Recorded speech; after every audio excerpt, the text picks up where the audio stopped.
I want to remind you that if you go to an all-you-can-eat buffet, this is not a personal challenge to eat as much as you can eat. You can go there and eat enough.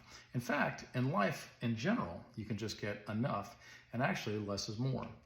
You can be equally as happy and healthier if you have enough of something instead of having everything in excess. Now in America, we are not good at this. In America, we want everything in excess. In fact, we think that if a little is good, then a lot must be better.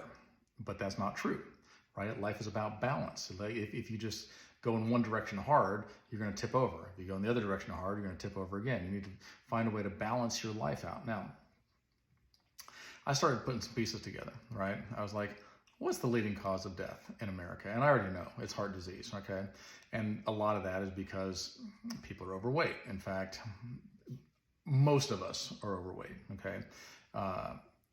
And to the point where it's deadly, which reminded me of the 7 deadly sins, one of which is gluttony, which we never talk about. But it is so true. Like, we are gluttonous, not just in our food eating, but drinking, drugs, gambling, sex, it just goes on and on. Greed, lust, all these things are deadly sins.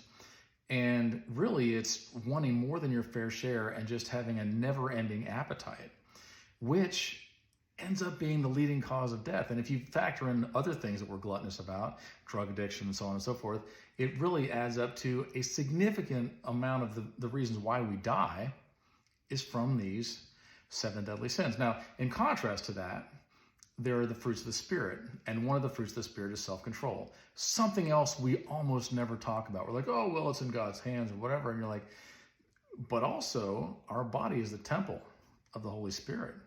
And we need to keep that in check. Now, I realize this sounds hypocritical coming from me because, number A, I do dangerous things constantly. And letter 2, I eat garbage, okay? I'll go ahead and tell you. And it shows. It took years of neglect to get a body like this.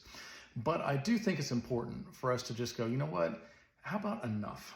How about I'm going to have enough food, not to be full, not to be uncomfortable, but to be like, hey, you know what? That's enough food. And I wonder how little we could live on. I've kind of done experiments like this on myself and just been like, how little food can I live off of? How little sleep can I live off of? What's the smallest amount of things I can take when I'm on, vacation or working abroad or doing a mission trip or anything like that?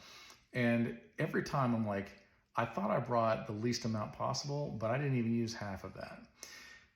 And I just wonder if we could just have some self-control and just have enough and see how much happier and healthier we would be. Something to think about.